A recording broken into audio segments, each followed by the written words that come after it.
ভাই কপালটাই খারাপ, আপনারে ফলো করতে করতে এখানে আটকে গেলাম। ফলো করেন। আমি এখন আন্তর্জাতিক তারকা জায়েদ খান।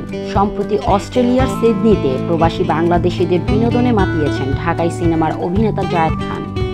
তার সঙ্গী হিসেবে ছিলেন জনপ্রিয় চিত্রনায়িকা নুসরাত ফারিয়া ও সঙ্গীত শিল্পী প্রতীক হাসান। অস্ট্রেলিয়ার পর এবার লন্ডন মাতাতে যাচ্ছেন আলোচিত চিত্রনায়ক জায়েদ খান। এই যাত্রায় তার সঙ্গে আছেন নগর বাউল খ্যাত ব্র্যান্ড তারকা মাহফুজ আনাম জেমস। এ উপলক্ষে বুধবার দেশও ছেড়েছেন তারা। আর বিষয়টি এই চিত্রনায়ক এক ফেসবুক স্ট্যাটাসের মাধ্যমে নিশ্চিত করেছেন। জানা গেছে আগামী ২৬ ও ২৭ মে লন্ডনে অনুষ্ঠিত হবে বাংলাদেশ ফেস্টিভ্যাল লন্ডন। এতে এক মঞ্চে পাওয়া যাবে এই দুই তারকাকে। জায়েদ খানের উপস্থাপনায় সেখানে মঞ্চ মাতাবেন কিংবদন্তি শিল্পী জেমস। জায়েদ খান বলেন, আমি এখন শুধু দেশের দর্শকের জন্যই না, বিদেশেও প্রচুর শো করি। এই তো কদিন আগে অস্ট্রেলিয়ার বিভিন্ন স্থানে শো করে আসলাম। ভক্তদের জন্য এখন আমাকে দেশ বিদেশে ছুটতে হয়।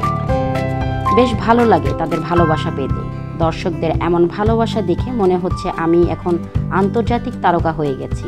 রকস্টার জেমসের প্রসঙ্গে টেনে এই অভিনেতা বলেন, আমার উপস্থাপনায় আমাদের দেশের কিংবদন্তি তারকা জেমস ভাই গান পরিবেশন করবেন।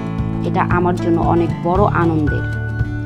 নগরবাউল খ্যাত জেমস ছাড়াও এই আয়োজনে সঙ্গীত পরিবেশন করবেন কণ্ঠশিল্পী প্রীতম হাসান, সাব্বির জামান, দোলা, তৌহিদ আফ্রিদি সহ অনেকে।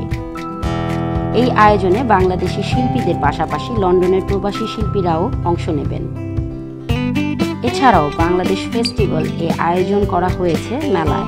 জায়েদ খান অভিনীত সর্বশেষ মুক্তিপ্রাপ্ত সিনেমা সোনার চর গত ঈদে মুক্তি পায় এটি। এখনও সিনেমাটি প্রেক্ষাগৃহে প্রদর্শিত হচ্ছে।